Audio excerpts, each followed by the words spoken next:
prioridade agora. Davi não levantou a mão para matar a Saul, porque ele sabia que o próprio Deus tinha levantado a Saul como rei. Para quem não sabe, o Saul, ele foi o primeiro rei de Israel. Antigamente, antes de Saul, vinham os juízes, né? Então, por período, vinha no próprio livro de Juízes, se depois vocês puderem estudar, vocês vão ver, é um livro histórico, vem trazendo a história, acontecimentos que foram acontecendo, cada um no seu tempo, e aí o povo de Israel via os juízes, se levantavam e governavam sobre o povo de Israel, e o povo de Israel pedindo rei, pedindo rei, pedindo rei, queriam reis, queriam rei, e Deus fez que nem fez quando o povo pediu o maná, pediu carne no deserto. Tá bom, vocês querem o rei? Vou dar o rei. E Deus deu Saul. Saul da tribo de Benjamim. Saul, a Bíblia fala que ele era o mais alto, né? Ele sobressaía do seu ombro para cima, né? Diz que ele era um homem lindo, um homem bonito. Então imagina um rei instituído por Deus dessas características. E Davi era servo nessa época. Davi, ele andou com o rei, ele ficou aqui com o rei, lado a lado. Davi, ele se apresentou para matar o gigante.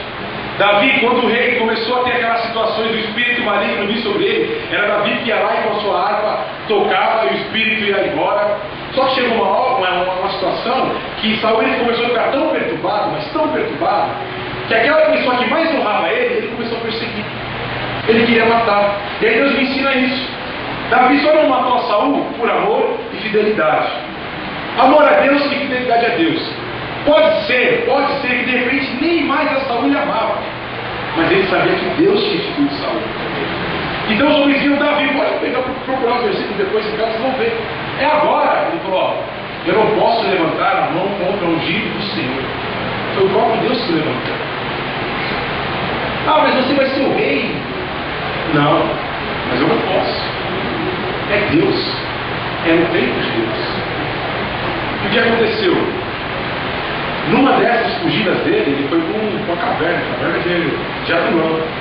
E aí se aproximou dele esses homens, irmãos. Não apareceu lá empresário, não apareceu lá, né, os homens da alta sociedade, os senhores com seus escravos, com o Davi.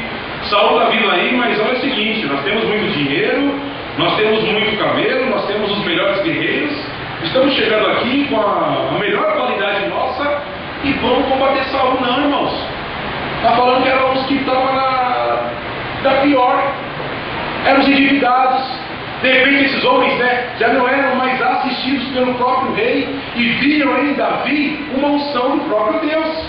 E falaram, se Saul está nessa loucura, quem é que nós vamos acompanhar? Quem? É Davi. E aí se juntou a Davi endividados, homens em aperto, homens que estavam nas mais dificuldades, espíritos desgostosos, homens deprimidos, homens marginalizados pela própria sociedade. Imagina você ser marginalizado pela sociedade. Vou contar um testemunho meu. Eu repeti a segunda série, do ensino fundamental. Ninguém me perguntou, alguém pergunta por que você repetiu? Porque eu fui marginalizado com 7 anos de idade. Essa cor aqui, ó, que todo mundo hoje, nossa, negão, bonitão. Ah, bonitão não. Bonitão, né?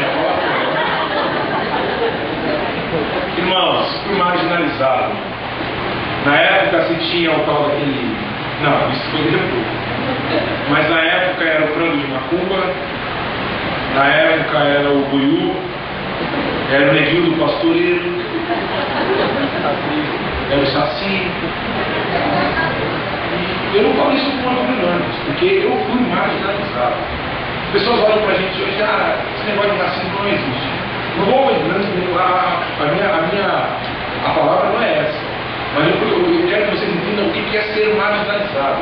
As características dos homens que seguiam a Davi. Eram homens que de repente estavam com hoje, naquela época eu acho que não tinha.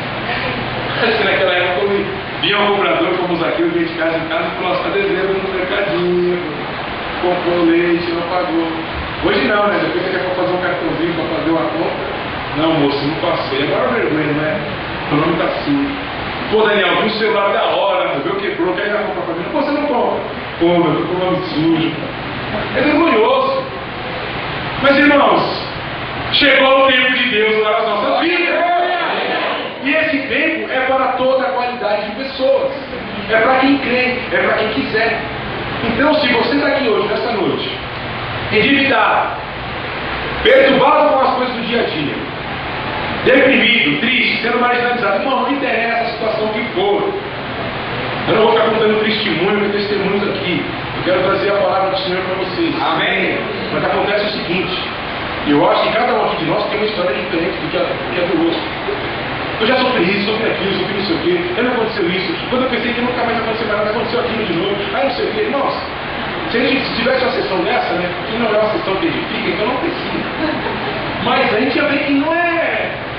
Ai, aquele menino ali sempre sorridente, ai, olha aquela moça, olha aquela família, guerreira, mas vai saber o que está enfrentando, o que está passando.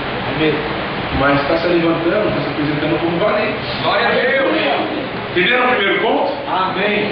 O primeiro ponto qual que é? O valente segue o exemplo do seu líder.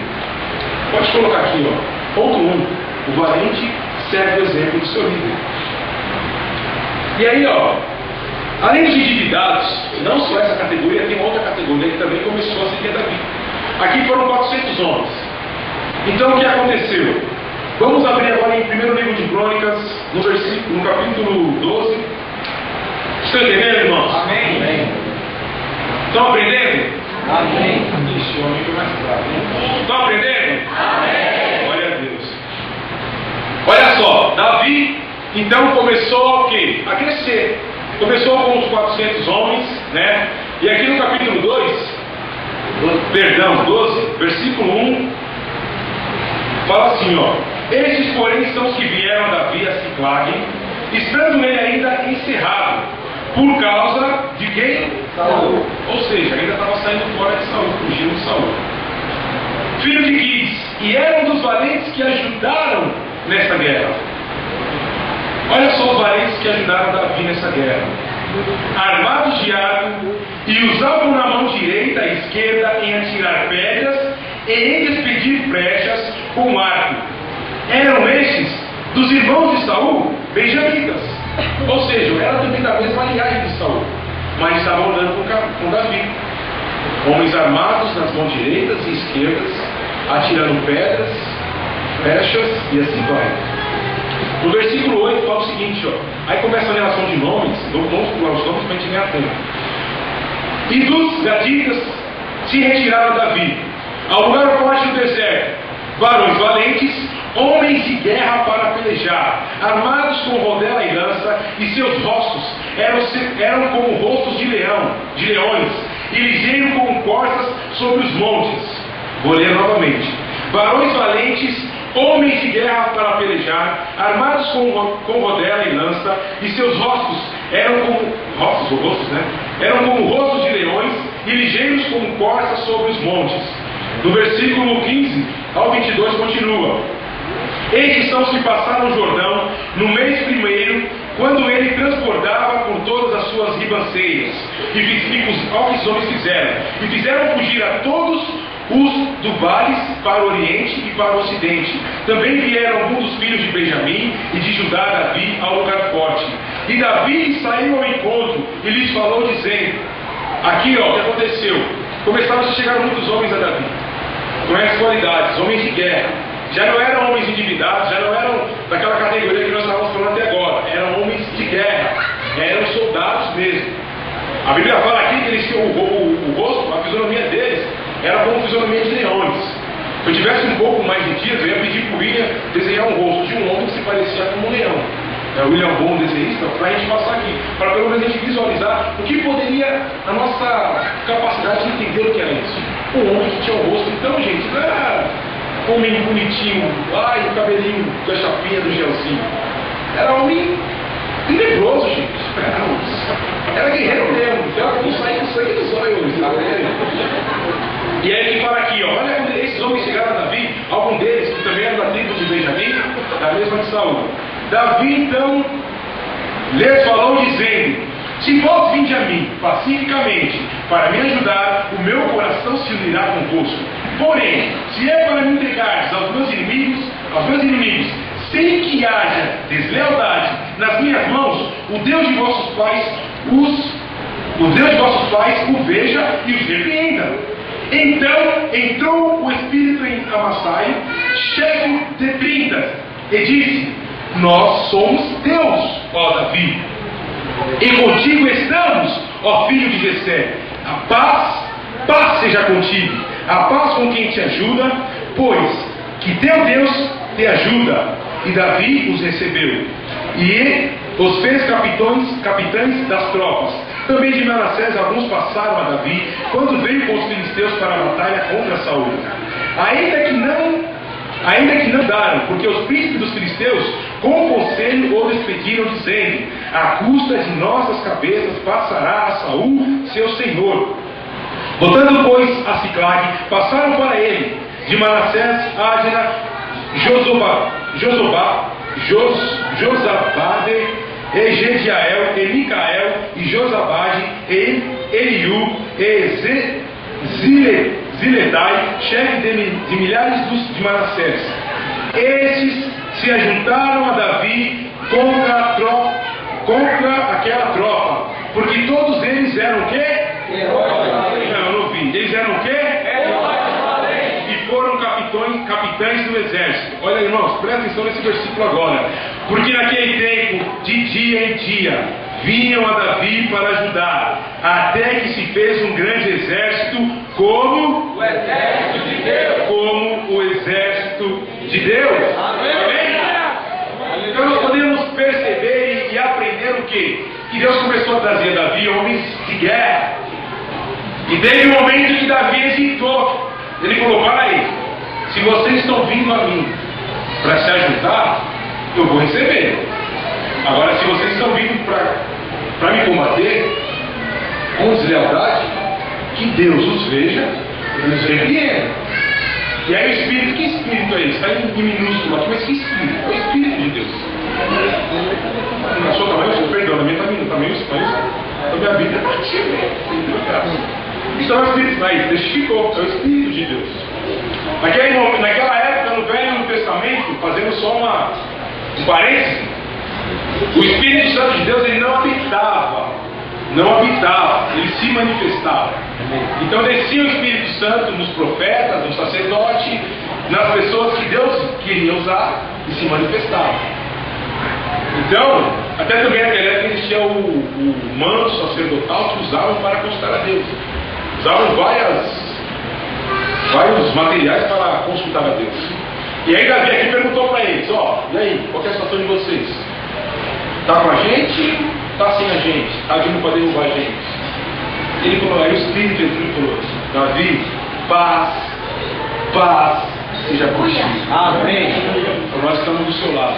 E aí a Bíblia falou que o exército de Davi começou a crescer, trazendo ministerialmente para as nossas vidas. Como eu falei, pode ter pessoas endividadas, pode ter pessoas tristes, pode ter pessoas nas piores situações. Como também vão ter os leões, os que têm a cara de leão. Às vezes a gente olha para algum irmão assim e fala: nossa, naquele irmão tem uma visão não é tão fechada, né? Vai virar um guerreiro. E a gente não sabe: nossa, aquele irmão é ignorante. Nem sempre. Às vezes ele tem uma guerra interior de querer realmente lutar pelo seu reino, pelo seu Deus, que eterno e sereno transfere isso. Amém. Então a Bíblia fala que aconteceu o quê? De dia em dia, o exército de Davi crescia como o exército de Deus. Amém. De dia em dia, a Vila Rubi vai crescer como exército, como o exército de Deus. Amém. Esse é o segundo ensinamento. Perdão, ainda não.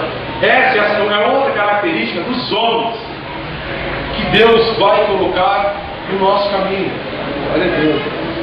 Ministerialmente falando, relembrando, para a gente não esquecer, quem é o nosso Davi? Pastor Rúlio, Pastor João, Pastor Disseu, os homens que estão à frente, né, desse trabalho.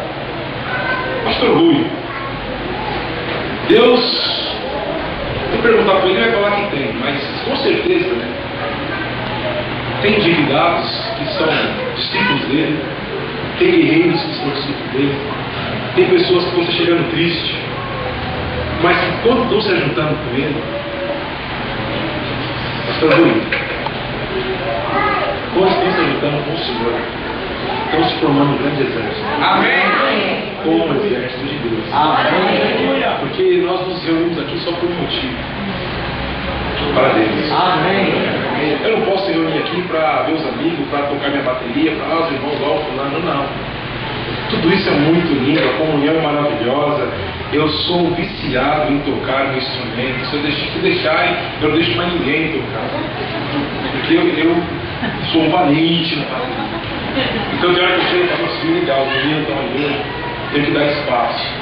Mas eu quero dizer com isso, irmãos, não importa como você já chegou neste lugar, não importa como está a sua vida até agora, chegou o tempo de Deus? É hora de ser valente. Amém. Amém? Amém. Segundo ensinamento que Deus nos ensina nesta noite. E aí eu quero ir agora no primeiro livro de Samuel, capítulo 30. Olha só que legal. Quem quer ser valente aqui, levanta a mão. Amém. Levanta a mão, fica com a mão em pé. Ué, filma aí, galera. Porque depois, quando alguém me chorando aqui e fala, ai, pastor, tá difícil, fala, ué, você não é valente? Filma aí, fica com a mão em pé. Quero ver quem é valente mesmo. Quem vai ter sangue nos olhos a partir de hoje? Isso é para mim e para todos nós. Pode abaixar a mão agora. Glória a Deus. Somos um grande exército de Deus. Amém? Vamos lá então, ó. Primeiro livro de Samuel, capítulo 30, do versículo 6. Perdão, versículo 1 ao 6. Aqui já é outra situação que Davi estava vivendo com o seu exército. Então nós falamos que primeiro eu mencionei os 37 valentes dele, né? Que foi um grupo específico, porém, os 37 fizeram proezas, fizeram mais que um exército. Nós podemos ter um exército muito grande aqui, mas tem alguns destaques, faz parte.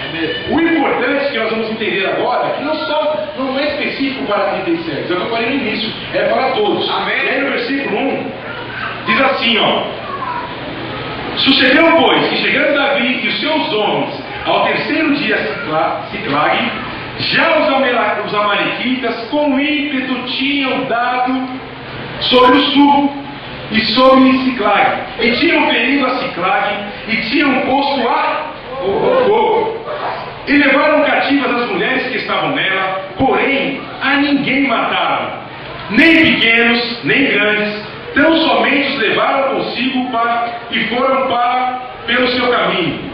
Olha o que aconteceu. E Davi e os seus homens vieram à cidade, e eis que estava queimada a fogo, e suas mulheres, e seus filhos, e suas filhas eram levados cativos. Então Davi e o povo que se achava com ele alçaram a sua voz e o quê? Choraram. Até que neles não houve mais força para chorar. Também as duas mulheres de Davi foram levadas cativas, Aquinoã, a Jezreelita, e Abigail, a mulher de Nadal, o Carmelita. E Davi muito se angustiou, porque o povo falava do quê? Apedrejá-lo, porque o ânimo de todo o povo estava em amargura, cada um por causa dos seus filhos e das suas filhas. Todavia Davi se esforçou no Senhor seu Deus. Amém. Segundo o ensinamento que Deus nos ensina, irmãos, o exército foi formado, os homens que chegaram endividados, a Bíblia fala que Davi se fez chefe deles. Então eu consigo entender que eles não ficaram mais na situação de vida que eles estavam. Amém? Amém. Segundo ponto, chegaram-se outros novos homens de vários lugares, diversas tribos, que até Davi mesmo hesitou, pô, vocês estão comigo, como é que é? E agora o que acontece? Já Davi, voltando de uma outra batalha, ele encontra aonde o povo dele estava. O que os amalequitas fizeram lá? Saquearam, queimaram, levaram cativas mulheres, filhos, não mataram ninguém, mas arrebentaram todo lugar. Arrebentaram. Imagina um dia a gente chegar aqui, né? E não tem nem muro na igreja, fogo, aquele subindo, imagina. Então Davi naquele momento, não só ele, mas como todo o povo acompanhava ele, a Bíblia fala que eles fizeram o quê? Eles choraram. Irmãos, já imaginou, nunca me passou por isso, mas imagina, já imaginou chorar, eu não tenho nem força para chorar, de tamanha angústia que aquele povo viveu naquele momento? E aí vem o segundo ensinamento que Deus quer nos ensinar essa noite. E aí, ó, Ricardo, pode pôr aí, ó. O segundo ensinamento é o seguinte: é possível que por um período o seu inimigo terá vantagem sobre você. O que é isso? Nós estamos numa guerra. E todo mundo que entra numa guerra, entra para vencer. Amém? Amém. Mas, irmãos, numa guerra uma guerra não dura um dia. Essas guerras que a gente vê na Bíblia eram guerras que eram travadas por muitos e muitos anos, por tempos e tempos. Algumas eram rapidinho, né? Deus falava, ó, grita lá que o muro vai cair, já era. Outras, irmãos, levaram muito tempo. E Davi aqui estava vindo de uma peregrinação com o seu exército e encontrou aquele lugar destruído. Quando ele encontrou aquele lugar destruído, eles choraram até não ter mais força para chorar. E é justamente isso. Os inimigos deles estavam o quê? Em vantagem. Então, irmão, quando eu sou valente, eu me apresento a Deus como um soldado. Eu me apresento a Ele com toda a disposição que eu tenho em servi-lo, em enfrentar a guerra que for. É aquilo que eu falei no começo: uma vitória não me garante uma segunda vitória. Deus abençoar minha vida, me dá um emprego novo, me dá, olha, acontecendo isso, glória, glória, irmão. Uma vitória não me garante uma segunda vitória. De repente Davi vinha jubiloso da onde ele estava vindo, de repente eles estavam tranquilos, pô, estamos vivendo um tempo em paz, que legal, tal, não sei o quê, e de repente dá de cara com aquela situação. Eles choraram, eles ficaram amargurados, a Bíblia fala que o próprio povo dele quis fazer o quê? Apedrejar. Então, irmãos, durante as nossas vidas, as guerras que nós vamos travar, nós temos que entender que em dados momentos, o próprio Deus vai deixar que o nosso inimigo esteja em vantagem. E isso não é motivo para nos assustar. Pode até nos fazer perder as forças. Pode até nos fazer ficar desesperados. E agora? O que eu vou fazer? Mas o que nós temos que observar,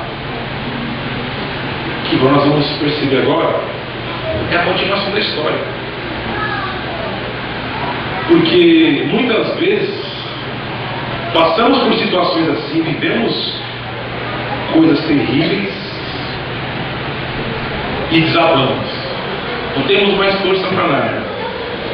No último versículo, no versículo 6, fala o quê? No finalzinho do versículo fala o quê? Todavia, Davi fez o quê? Se esforçou, Senhor. Se lamentou? Esforçou. Se entristeceu? O que ele fez? Se esforçou em Deus. Se esforçou no Senhor seu Deus. Então, irmão, não importa a luta que eu trave, não importa o tamanho do inimigo que eu tenha que enfrentar neste momento, se ele estiver em vantagem na minha vida, eu tenho que me esforçar no meu Deus. Amém. Eu tenho que olhar para o meu Deus. Sabe por quê? Pode ser que o Anderson passe por uma luta que eu desabe. E aí os irmãos vão fazer que nem o povo quis fazer com o Davi. Ah não, é caído, tá vendo? É jovem, quer não sair com Deus.